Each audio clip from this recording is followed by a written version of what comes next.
पूर्वी दिल्ली के सांसद गौतम गंभीर की सबको भरपेट भोजन के तहत अब तीसरी जन रसोई पड़पड़गंज में खुल गई है। ईस्ट विनोद नगर के इस कैंटीन की खास बात यह है कि यहाँ ढलाव घरों को किचन में तब्दील किया गया है। बेकार पड़े इन ढलाव घरों को पूरी तरह से बदलकर एक आधुनिक जन रसोई बनाई गई है। कभी इन ढलाव घरों में लोगों के घर का कूड़ा फेंका जाता था। बदबू की वजह से लोगों का इन रास्तों पर चलना भी मुश्किल था, लेकिन आज यहाँ की सीरत ही बदल गई है। अब यहाँ पर एक खूबसूरत रेस्टोरेंट खुल गया है। 1 रुपए में भरपेट भोजन के तहत इस रसोई में एक साथ 50 लोग एक बार में खाना खा सकेंगे और दिन में 12 बजे से लेकर 3 बजे तक यहाँ लोगों को खाना खिलाया जाएगा। गौतम गंभीर की पूर्वी दिल्ली में तीसरी जन रसोई है। गांधीनगर और न्यू अशोक नगर में पहले से ही 2 जन रसोई चल रही है, जहाँ हर दिन करीब 1500 लोगों को खाना खिलाया जाता है। अब तीसरी रसोई खुलने से करीब 2000 लोगों को 1 रुपए में खाना खिलाया जाएगा। प्रधानमंत्री नरेंद्र मोदी के सबको पौष्टिक भोजन के विजन को अपनाते हुए सांसद गौतम गंभीर अपने क्षेत्र में अब तीसरी जन रसोई की शुरुआत करने जा रहे हैं। सांसद गौतम गंभीर का कहना है कि मुझे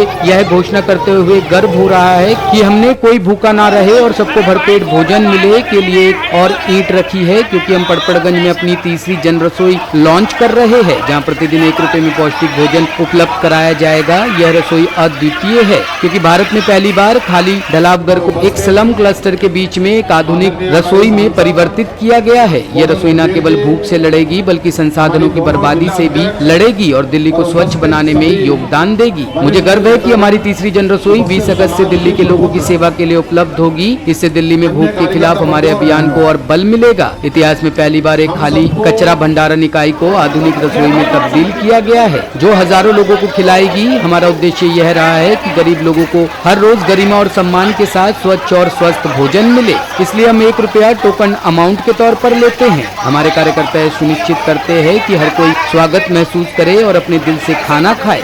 हमारा लक्ष्य सिर्फ जन रसोई खोलना नहीं है। हमारा लक्ष्य ये है कि दिल्ली में कोई भूखा ना सोए। ये लक्ष्य हम जरूर प्राप्त करेंगे। और ये जो जन रसोई है, ये अंत में खड़े हर उस व्यक्ति को समर्पित है जो यहाँ पर आके सम्मान के साथ भरपेट एक अच्छा खाना, सम्मान का खाना खा सकता है। इससे पहले जो 2 जन रसोई खोली गई थी, वो बंद पड़ी, उसके कारण क्या? देखिए, बंद वो इसलिए हुई थी क्योंकि कोरोना के चलते हुए जो गाइडलाइंस थी, हमने कोई भी चीज़ शुरू इसलिए नहीं करी कि हम उसको ख़त्म कर सकें, हम बंद कर सकें। वो जो 2 जन रसोई है, वो हम मंडे को फिर से शुरू करने जा रहे हैं। तो इसके चलते हम हज़ारों लोगों को रोज़ खाना खिलाएंगे। दिल्ली में तीसरी जन रसोई खोली है, इससे आगे और भी कितने खोलने जा रहे हैं? देखिए, बहुत अच्छा सवाल है। आप ये सवाल हमसे इसलिए पूछते हैं क्योंकि आपको हमसे उम्मीद है। ये सवाल आपको दिल्ली के मुख्यमंत्री से पूछना चाहिए था, जिन्होंने 100 जन रसोई का वादा किया था। हमारा लक्ष्य सिर्फ जन रसोई खोलना नहीं है और कितनी जन रसोई खोलना नहीं है। हमारा लक्ष्य है कि हम तब तक जन रसोई खोलेंगे जब तक दिल्ली में कोई भी व्यक्ति भूखा ना सोए। करेंगे। ये तीसरी जन रसोई है। हमें पूरा विश्वास है कि लोग यहाँ पर आएंगे, अच्छा खाना खाएंगे, सम्मान के साथ खाना खाएंगे और जितने ज़्यादा लोगों को हम खाना खिला सके, वही हमारी भावना है और वही हमारा लक्ष्य है। अगर 3 लोग 2 रसोई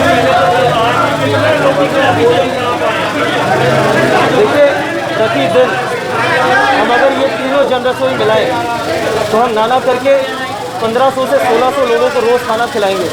जो अगली जो 2 जन रसोई हमने खोली थी पहले, वो मंडे से फिर से शुरू हो जाएगी, क्योंकि कोरोना के चलते हमने उसको बंद किया था, गाइडलाइंस के चलते। आज हमने ये जन रसोई खोली है, बाकी जो वो पहले से चलती आ रही है, मंडे से वो भी शुरू हो जाएगी। टॉप स्टोरी ब्यूरो के लिए दिल्ली से रवि डालमिया की रिपोर्ट।